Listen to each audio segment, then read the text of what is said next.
It's been a while, but we're back.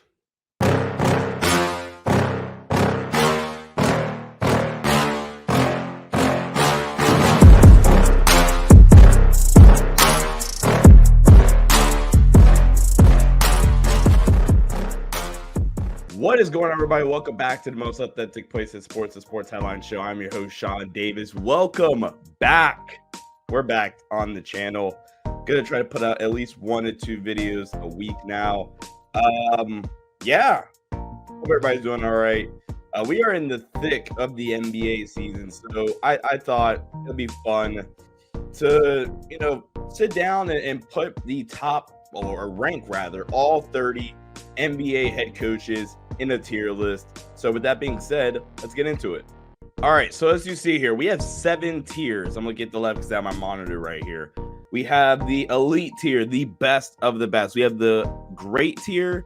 We have the on the rise tier. These are the coaches that I'm not ready to classify as great coaches quite yet, but I think they're really, really good already. I think they're definitely on their way to being a great coach.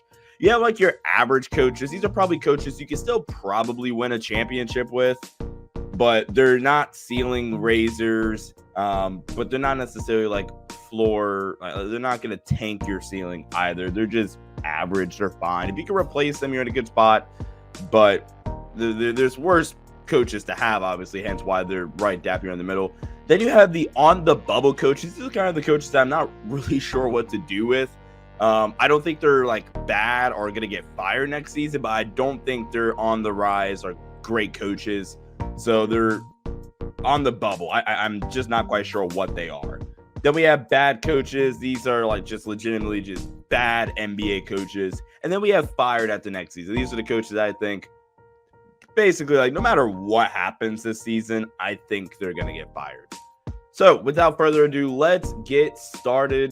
Let's start off with number 1. The first coach we got up is Adrian Griffin. And I think he's a perfect on the bubble guy. And I mean, depending on how this goes, he might drop to bad. But for right now, we'll leave him on the bubble.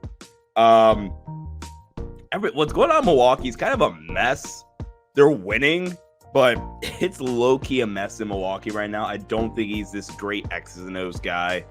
I have, out of all the Eastern Conference like head coaches right now in the playoffs, I have the least amount of faith in him compared to any other head coach going into a playoff series.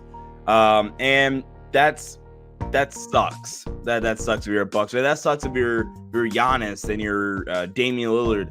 I thought like getting a Kevin Young or getting a David Adelman would have made so much sense for that team. Go get you an offensive guru to pair next to Giannis and Dame.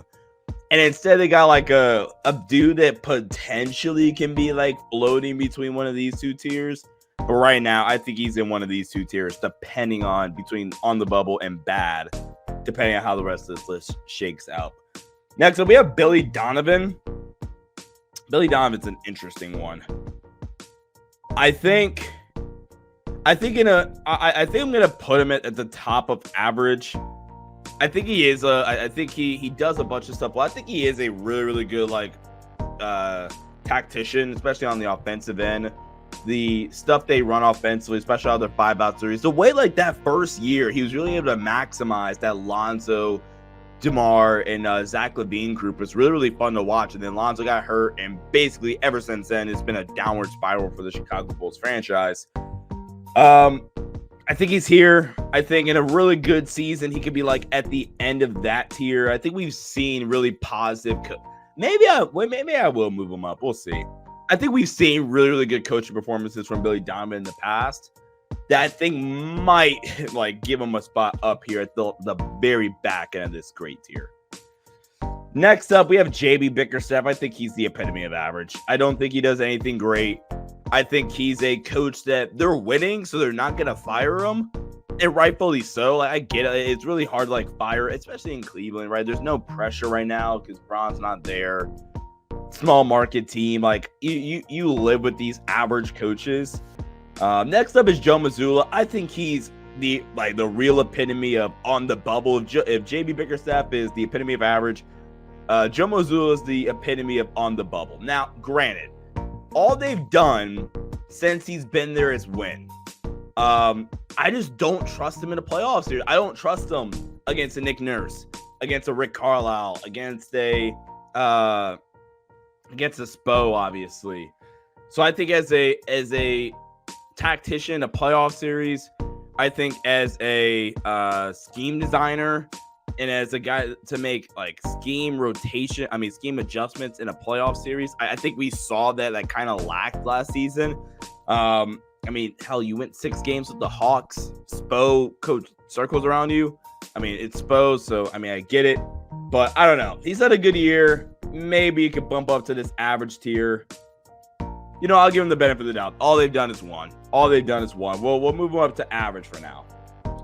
Ty Lue, I think, is one of the most underrated coaches in the NBA. I feel like Clippers fans hate this dude.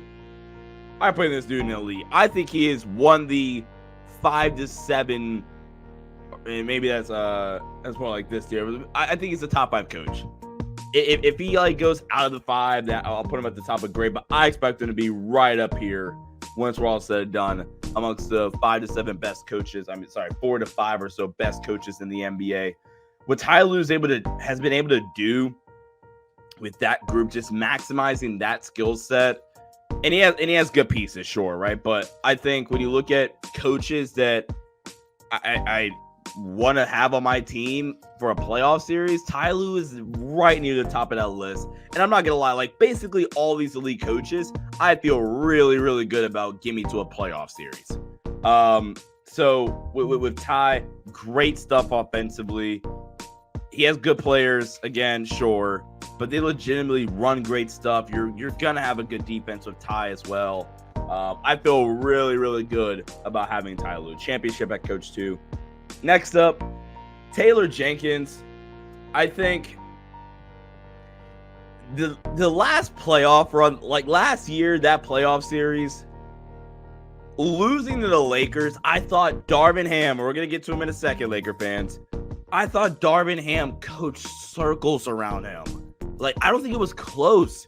I think if you asked anybody heading into that playoff series what their thoughts about Taylor Jenkins was, they would say he's on the rise, if not already a great coach. I think he's an average coach. I think, and this is the easiest way to kind of summarize Taylor Jenkins as a coach for that Memphis Grizzlies team. I scouted and kind of did a game plan for 4 teams in the Western Conference playoffs last year. I did one for Denver. I did one for I mini looked at Sacramento.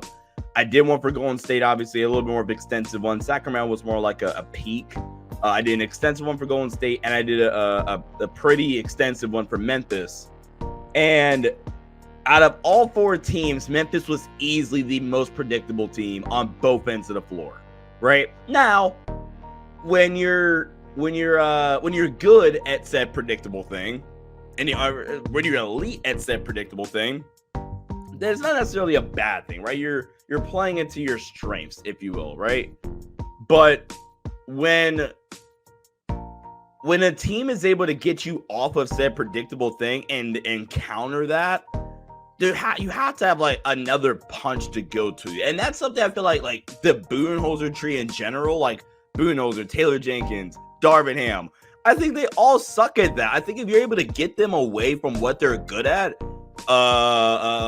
it's like they freeze up and aren't able to counteract that punch quick enough, and their stubbornness combined with that kind of loses them series and loses them games. I think that's a great way to summarize Taylor Jenkins as a head coach. I think he's average. I think you can win with him, but I think against a really, really good head coach, I don't think that he's got a ceiling raiser. Quinn Snyder, I'm gonna leave him. I'm gonna still put him in great. I think he's at the end of great. It hasn't really panned out quite yet in Atlanta, although that roster build is really, really weird. One of my better takes has been that the DeJounte Trey Young, I almost said Trey Murray for some reason. I think I just said DeJounte Young. DeJounte Murray, Trey Young pairing Is it going to work? And it's panned out really, really well for me. Now, they got some studs over there. I think Jalen Johnson's awesome. I love Bogey. But that roster build's really, really weird, especially for what Quinn Snyder wants to do. So I'm going to leave him. I'm going to put him in great, but I'm really close to kind of like putting him in here, or maybe even like, I guess this could be like the good tier, but this is really for like up and coming coaches. So we'll leave him in great for now. Next up, Eric Spoelstra. Is there really any discussion to be had here? He is the best coach in the NBA. It's not even close. Like, one coach to have on my team to win a single playoff game, the number one answer for 99.9% of NBA fans at this current moment needs to be Eric Spoelstra. Best head coach in the NBA. The adjustments he makes in the middle of a series, the game planning in general that he has for a series, like that series against Milwaukee was great. That series against Boston was great. I thought he did everything he could against Denver. Like, he is one of one. He is really the best coach in the NBA. All right, next up, we got Steve Clifford. I think he's on the bubble. I don't think he's an outright bad coach. I could also see him getting fired next year too, because I think Charlotte needs more of a ceiling raiser. Yeah, I don't think he's an outright awful coach. But I think they do. I think they do some good stuff offensively. I think there's still too much like stagnation at times as well. Yeah, I don't know. I think he's on the bubble. I think there is a very realistic outcome where he does get canned this season, at the end of the season. So something to keep an eye on. Will Hardy, this tier is literally made for him, on the rise. He is so good. And if you want to put him in great already, sure. I kind of want to see him in a playoff setting. I want to see Will Hardy in a 7-game series, see how he adjusts, see how he game plans when everything is honed in on your strengths and weaknesses. I really want to see Will Hardy in that setting. I think that as an offensive X's and O's guy, he's one of the best in the NBA already. I think he was there with Ime Udoka. He was one of the offensive guys. I think he actually was the offensive guy for Ime Udoka and that Celtics offense and that Celtics team, that went to the finals back in 2022. He's awesome. Like, they have one of the best and most fluid offenses in the NBA. The way they run their 5-out stuff is awesome. Will Hardy's, I'm a fan. In hindsight, I really wish the Lakers had hired him instead of Darvin Ham. I was the Darvin Ham guy, but he is so good. He is so good. Mike Brown, great. I think he's a really, really great head coach. I think if you want to talk about like fluid offenses and great offenses, Mike Brown's at the helm of one of the best and one of the most consistently like great offenses in the NBA. The turnaround he's made in terms of like the culture and just the winning atmosphere and environment there in Sacramento in 2 years has been phenomenal as well. He's really maximized De'Aaron Fox. I think him and his coaching staff has developed Keegan Murray really, really nicely. They play off his bonus really, really nicely as well. Mike Brown's a really, really good head coach. He's a really, really good head coach. Tibbs, average. Floating between like him and JB Bickerstaff. Really floating between like any of these three.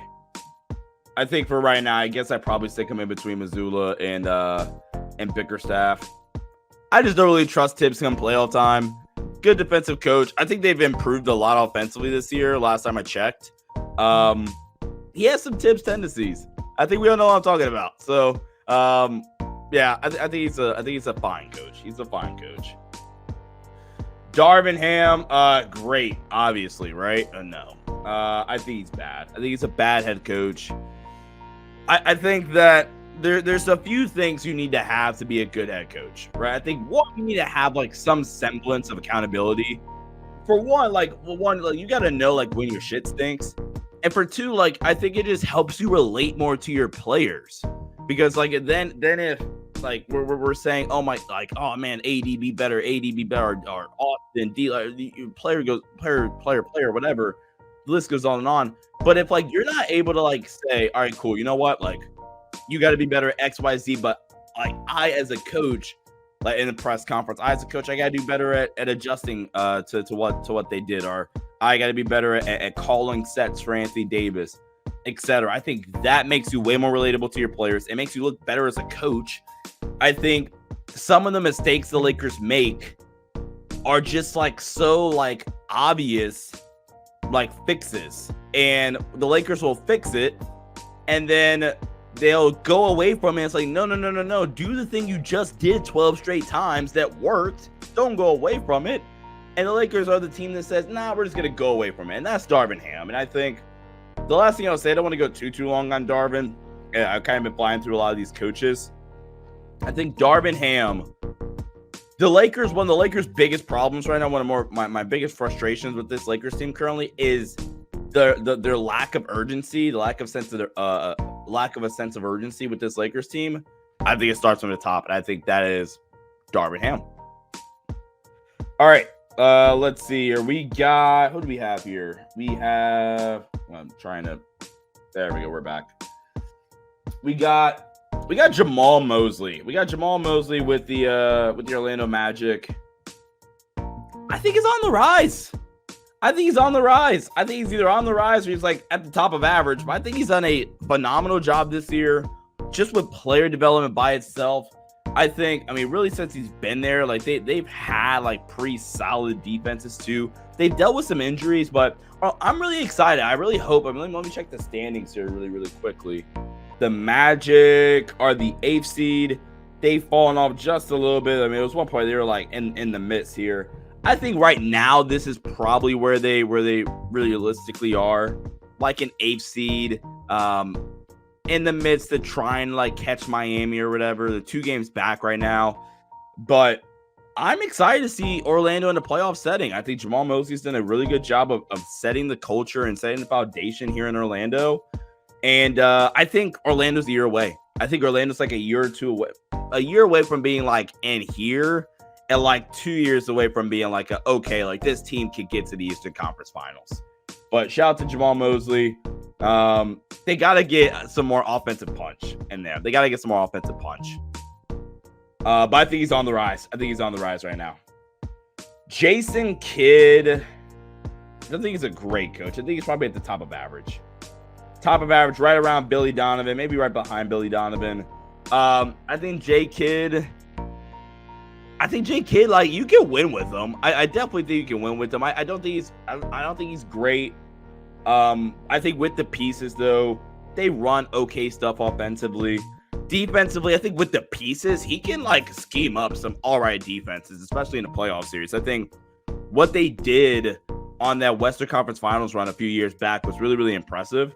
Like the Utah series, the comeback against Phoenix, he kind of bottled. I mean, even that Golden State series, they were in it, right? So I think Jason Kidd's I think he's an average coach, or a really kind of above average coach. Yeah. Next up, we got Nick Nurse. I'm gonna put him at the top of great for right now. He might be right here. We're gonna put him at the top of great for now. We'll see. We're gonna come back around to Nick Nurse. But Nick Nurse, again, you want to talk about like coaches that I want for a playoff series? Nick Nurse is right near the top, like just in terms of like for a single game, like Spo, it's in terms of single game preparation and like game planning and schematic stuff. If I need a coach to win me one game, it's Spo, and then it might be Nick Nurse. So for that reason, I might put Nick Nurse in elite. He's so good. Jacques Vaughn, I don't think he's a good coach. I don't even think he's average on the bubble, I guess. I don't think he's very good. Matter of fact, screw it. Let's put him in bad.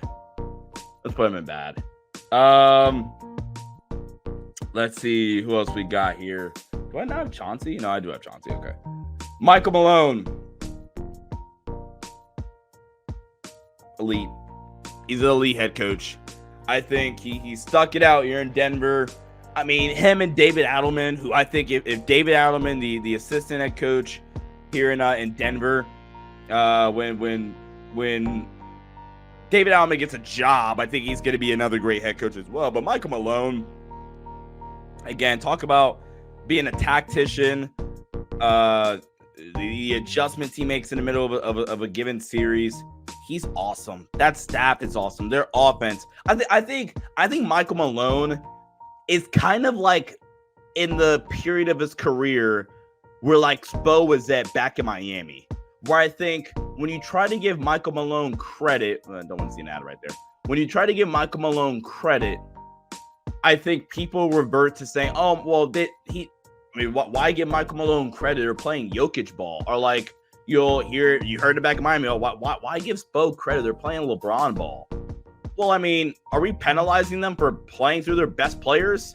And for just the system that is in place here in Denver? Like, if I had to like pick out the teams that have the most beautiful brands of basketball, Denver is right at the top of my list. And then also, you want to talk about like tacticians?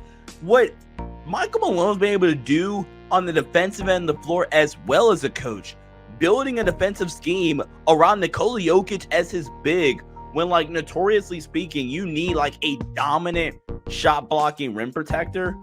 I mean, like there's cases where you don't have one of them. Denver's one of them. Jokic's not a bad rim protector necessarily now, especially, but like he's turned out good defenses the past 2 years without having this insane shot blocking rim protector. Aaron Gordon's awesome. Yes, KCP is a stud. Michael Porter Jr. is taking a really big leap as a defensive wing player. But like he's great on both ends of the floor. The second best coach in the NBA right now, in my opinion. I mean, just in terms of like going back and forth X's and O's wise, like Spo and Michael Malone, like that was a coaching clinic in the NBA Finals. I might go rewatch. I might do a film breakdown, just like the X's and O's behind that series. All right, next up, Rick Carlisle. I think he's great.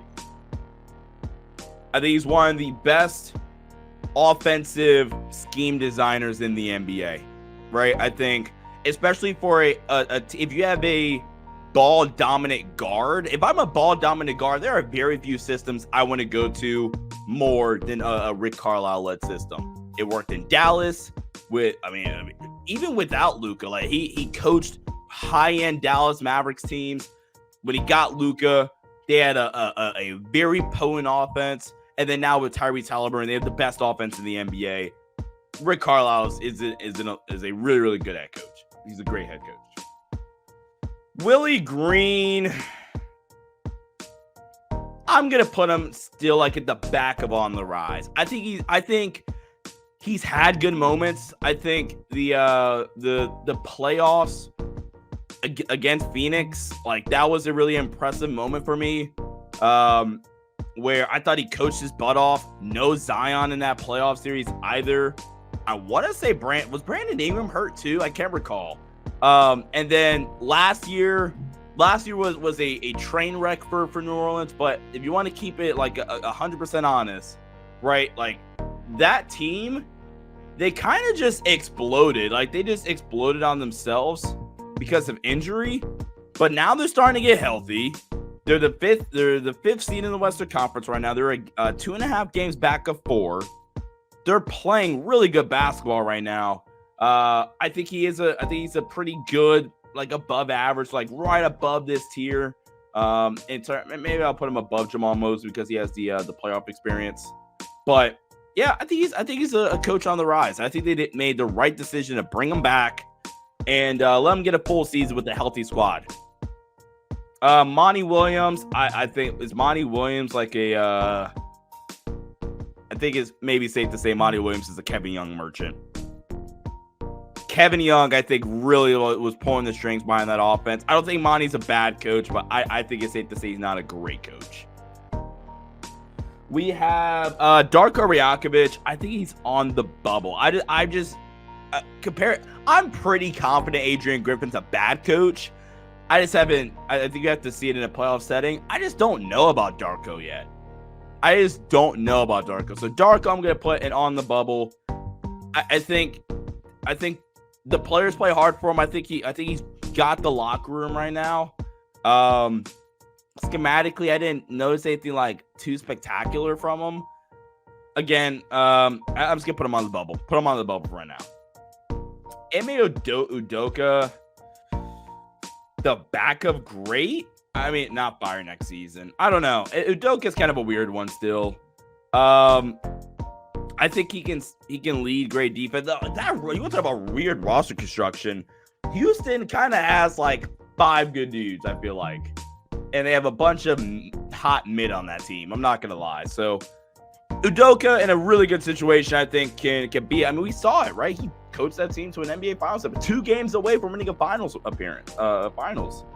So yeah, I think Udoka is a really good coach. I still probably trust these other dudes more than Udoka right now. Pop, I think Pop right now probably slots in right here. I'm going to give him his respect. I don't think that team is good. I think you want to talk about a team that has like 3 good dudes. The Spurs is that. It's Wemby. It's Devin Vassell. And that's about it. Yeah, I just don't think they have a bunch of an abundance of talent, if you will, here in San Antonio. I don't think Pop's done the best coaching job recently either. So I think they both kind of level out. I think Pop's going to fall right here, right in the middle of this great tier. We're going to take a quick pause and shout out our sponsor for today's show, and that is SeatGeek. Use the promo code SeatGeek at checkout. Not promo code SeatGeek. Use promo code Sports Headlines at checkout on SeatGeek, SeatGeek.com, or you can download the SeatGeek app. If you need tickets, get the best deals on 100% authentic tickets at SeatGeek. I went to a UC game, grabbed some really good tickets using the promo code Sports Headlines. You get $20 off your first purchase of $50 or more. Went to a Bearcat game. Go Bearcats. They're rolling right now. SeatGeek got me covered with some of the best tickets out there. Shout out to SeatGeek for sponsoring this episode. And once again, use promo code Sports Headlines at checkout today. All right, let's finish this off. Frank Vogel. If there was like a such thing as like a maybe I should like create like a good tier. Maybe I should, because I feel like a few. You know, we're gonna do it. Screw it. We're gonna create a row. We're gonna create one more row, and we're gonna just call this good. I don't think I have this going. Okay, cool.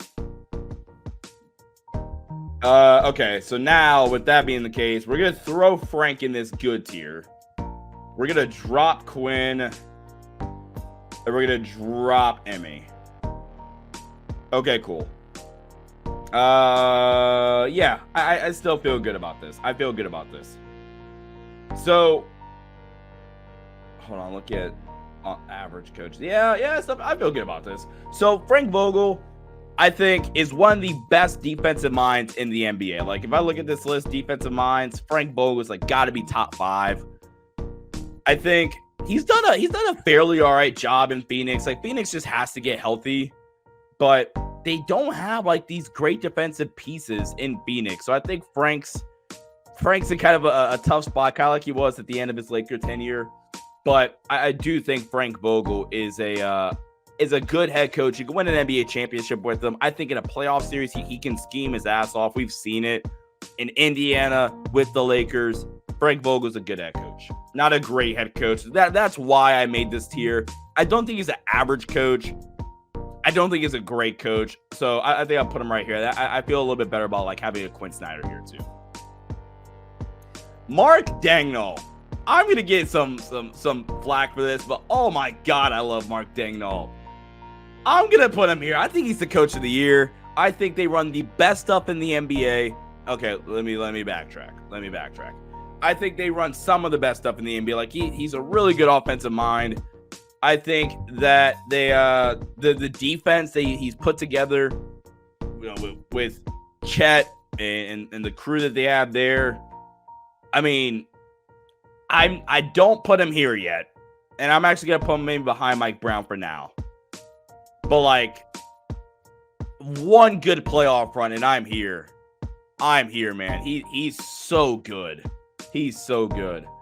Chris Finch is a good head coach. Probably put him at the top of here of the good tier. Really good head coach. I have a ton of respect for Chris Finch. I didn't think he did the most impressive job last year. I think he's done a really good job this year, though. I think some of the problems I thought that they were dealing with in Minnesota last year, I think he's corrected them. So we're going to put him right here in the good tier. A few more coaches. Chauncey Billups fired after the next season. And actually, we're going to put this as, we're going to change this tier. So we're going to keep this at 7. And we're going to make it should fire after this season. Jacques, I forget where I had Darvin at. So yeah, we're going to delete this bad tier. We're going to delete this bad tier. It should fire after this season. I think Chauncey Billups is top of the list. I think Portland, they haven't won with Chauncey at all. 2, Chauncey just hasn't been a floor raiser or a ceiling raiser on either end of the floor, in my opinion. His first year there, they ran some like really interesting stuff defensively in terms of like they were number 1 in the league at like hedge percentage and stuff like that. So they were running a lot more aggressive defensive schemes. It's kind of a breath of fresh air compared to like the more conventional drop coverage that you see like 80% of the NBA run at a high level. But I just don't think he's a quality head coach. And I'm just going to throw this guy in here too. Same with Wes Unseld. I think those are the 2 worst head coaches in the NBA. I think those are the 2 worst head coaches in the NBA. Steve Kerr. I know Warriors fans can't stand this guy, but I'm still going to put him at the top of great, making him a top 5 head coach. I think that Steve Kerr, I don't think he had a great series against that. It was about net neutral, I think, between him and Darvin in the playoffs, right? But I think that Steve Kerr in a playoff series, there are still very few. Like I look at this list, and I talk about like coaches that I want to win me again, or like to win me a series. Spo's at the top, Mike Malone's in there, Nick Nurse is in there, Pop in a playoff series I still probably have in there. And then right after that, it's Steve Kerr. I think Steve Kerr has consistently proved over the past decade that in terms of in-game adjustments, in-series adjustments, where he is incredible for the most part, Steve Kerr is one of the best in the business at that. In terms of making adjustments within a given series, he's helped build one of the most beautiful brands of basketball we've ever seen. Now, granted, Steph Curry is a big part of that, and just having him as your offensive engine as well. I think there's also a level of stubbornness, too, that comes from Steve Kerr. A little bit. I think all coaches have like a little bit of stubbornnness to them. Where in terms of, I think there are situations where I think the Warriors should probably run more like just spread pick and roll with Steph and let Steph use his gravity as the greatest shooter ever, while also being one of the more talented playmakers of all time as well, to their advantage. I think they can do that a little bit more than they probably should. I mean, than they do, excuse me. But with that being said, I'm not going to take away from his greatness. He is still one of the 5 to 10 best head coaches in the NBA. I think the lowest you could put him, I think he's in this tier. And that's kind of how I view tiers. How I view tiers is, I think, pay attention more to who's in the tier than how I rank them within the tier. Because if you wanted to put Mark Daigneault at 5, technically, above Steve Kerr and at the top of this great tier, I wouldn't really care, right? I would care if you put Mark Daigneault in the elite tier. I would care if you put Mark Daigneault in the good tier and things like that. Like, I think within their given tiers, I don't really care. I think where I have them at, I think that matters more. So let's do like a 1 through 30, and let's kind of adjust from there. So let's start from 1. Number 1, Eric Spoelstra. 2, Michael Malone. 3, Ty Lue. 4, Nick Nurse. Those who I would consider the elite coaches. Number 5, Steve Kerr. Number 6, Mike Brown. Number 7, Mark Daigneault. Number 8, Rick Carlisle. Number 9, Greg Popovich. Those who I would consider the great coaches. Maybe you move Pop above. No, I think Carlisle showed more recently. Never mind. We're going to keep that how it is. Mike Brown over Mark Daigneault simply because of that playoff run last year. And I don't think Mike Brown was bad in that playoff run. All right, 10, Chris Finch. 11, Quinn Snyder. 12, Ime Udoka. 13, Frank Vogel. Okay. 14 on the rise. So that's your good coaches. 14, Will Hardy. 15, Willie Green. 16, Jamal Mosley on the rise. Okay. 17, now we're literally in just average. 17, Monty Williams. 18, Billy Donovan. 19, Jason Kidd. 20, Taylor Jenkins. 21, Joe Mazzulla. 22, Tom Thibodeau. 23, JB Bickerstaff. On the bubble, 24, Darko Rajakovic. 25, Steve Clifford. 26, I'm blanking on his name now. Adrian Griffin. Okay, and then should fire after the season. 27, Darvin Ham. 28, Jacques Vaughn. 29, Wes Unseld Jr. and 30, Chauncey Billups. I feel pretty good about this. List. Comments. Let me know in the comment section down below what you think about this list. There's a few tweaks. I kind of want to put Will Hardy in like the good tier now. I'm gonna keep him on the rise. But like I said, one good playoff run, and I'm ready to move him all the way up there. And I think that's why I think you have the on the rise tier, why you have the on the bubble tier. So I think these guys in particular, like these 6 coaches, Adrian Griffin, Steve Clifford, Darko, Jamal Mosley, Willie Green, and Will Hardy, have the most like room to grow or like to move up or down, right?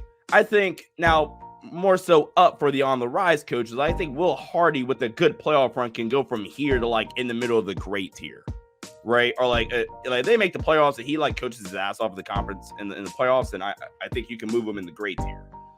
Like Adrian Griffin, a really, really bad playoff run, and then he's just a bad coach trending the line of should be fired after this season. Darko, or like if he has a really good playoff run, he can be put up to this average tier or whatever, if that makes sense, right? So I think these 6 guys are like in the most have the most room to go up or down in. Yeah, I feel really good about this list. Let me know down in the comment section how you feel about my list. Where would you rank all 30 NBA head coaches? Had a bunch of fun doing this. Make sure you guys leave a like on this video. Gets this video out to as many people as we possibly can. Make sure you guys subscribe to the channel. Hit that post notification bell for more great content. SH is back. I'm so freaking excited. Till next time, everybody. See ya and stay safe.